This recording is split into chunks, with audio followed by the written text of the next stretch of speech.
Allah subhanahu wa ta'ala dit dans la sourate 100, verset 51. Oh, vous qui avez cru. Apprendre son histoire est un acte de résistance.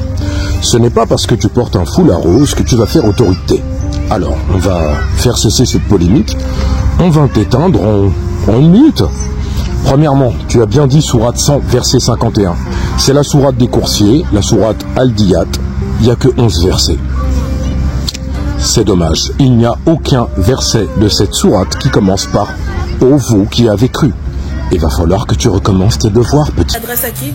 Aux musulmans croyants, pas aux musulmans. Ah bah c'est de mieux en mieux, ton niveau laisse vraiment à désirer. Ça s'adresse à qui? Aux musulmans croyants, pas aux musulmans. Dans la même phrase t'as dit ça. Musulmans croyants, pas musulmans. C'est quoi la différence? Un musulman par définition al-muslim est soumis à Dieu, n'est-ce pas? Donc musulmans croyants, musulmans pas croyants. Il y a deux types de musulmans maintenant. Mais à ceux qui ont cru en Allah, au jour du jugement dernier, en ces livres et qui ont mis en pratique ces prescriptions et se sont éloignés de ces interdits. Ne prenez pas les juifs et les chrétiens pour alliés. Là, on est proche de l'aliénation mentale. Ne prenez pas les juifs et les chrétiens pour alliés. Juste avant, tu as dit ceux qui croient en Allah et en ses livres. Mais c'est quoi les livres? La Torah et l'Injil, l'évangile. Donc, ceux qui croient en la Torah et les évangiles, et t'as oublié de dire aussi ceux qui croient en Allah, en ses anges et en ses prophètes. Pas en Allah et au jour dernier. Donc, en ses prophètes, ça implique quoi? Ça implique, par exemple, Aïssa, alayhi salam, qui est celui qui est cité le plus dans le Coran avec Moïse, Moussa, ou Maryam, sa mère, et les autres, et qui sont quoi? Chrétiens et juifs. Et voilà. Mais bon, tu pouvais pas le savoir parce que déjà tu cites des versets imaginaires et en plus tu n'as pas la notion de période mécoise et période médinoise pour rappeler simplement qu'à la période mécoise, la société musulmane ça n'existait pas, la constitution d'un état musulman ça n'existait pas. Mais bref, c'est trop pour toi.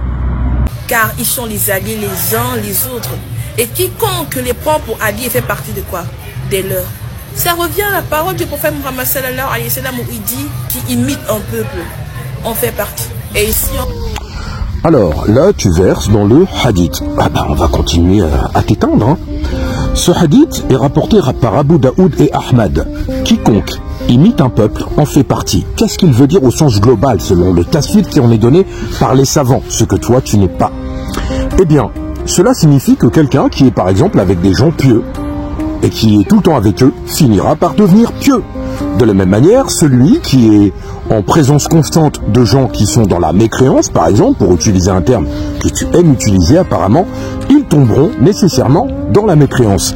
Mais comme tu ne sais pas dans quelles circonstances ce hadith est descendu, dans quelles circonstances ces paroles ont été prononcées, tu t'égares, parce que je te rappelle que quand le prophète Mohammed a envoyé Jafar et ses compagnons, lorsqu'il était à la Mecque et qu'il était persécuté, il les a envoyés pour se réfugier afin qu'ils soient protégés. Il les a envoyés où? En Abyssinie, l'Éthiopie actuelle, une terre chrétienne avec un roi chrétien. Il les a envoyés là-bas et quand Jafar a été présenté, il a dit, de manière substantielle, je le dis de mémoire, le prophète nous a envoyés à toi car il a dit c'est un roi chrétien et les chrétiens et les musulmans sont frères et il va nous protéger. Il les a pas envoyés, je sais pas où, à la Mecque, ailleurs, à Médine, à Yatrib, à Taïf. Il les a envoyés en terre chrétienne. Donc tu vois le problème. C'est que là, tu veux essayer non seulement d'insulter plus de 2 milliards de personnes qui sont chrétiennes, des gens qui sont juifs, des gens qui sont croyants, mais tu utilises exactement les comportements qui ont été condamnés par le prophète lui-même, alayhi salatu salam, qui est celui qui parle sans savoir, qu'est-ce qu'il fait? Il salit sa religion et ne parle pas avec eux de peur qu'il n'insulte Allah subhanahu wa ta'ala. Donc en tout état de cause, tu accumules bêtise sur bêtise. J'ai pas vu l'ensemble de tes vidéos, déjà celle-là elle m'a suffi, j'irai même pas voir le reste. Et ici on rejoint un des rôles de la sunna qui est de faire quoi? Qui est de confirmer ce qu'il y a dans le Coran. Et voilà, quand on ne sait pas de quoi on parle, triste conclusion. La sunna, c'est un mot arabe qui veut dire la tradition ou la voie. Ou même la conduite si tu as envie. La sunna, ce n'est pas d'appliquer strictement le Coran, Al-Coran, Al-Karim, pas du tout. La sunna, c'est de suivre en fait, par l'intermédiaire justement des hadiths, n'est-ce pas, eh bien le comportement du prophète, alayhi salam, des compagnons, mais particulièrement du prophète, hein, avec un corpus de hadith. C'est pour ça qu'on dit des musulmans sunnites. Tu ne sais même pas ce qu'est la sunna, tu dis n'importe quoi. Alors aux musulmans et aux musulmanes qui passent, faites très attention de suivre des gens comme ça, qui racontent n'importe quoi, qui suscitent, qui sèment la division. C'est comme l'autre qui a dit dire joyeux Noël à des chrétiens. C'est comme c'est pire qu'encourager un fornicateur. On est perdu avec des gens comme ça.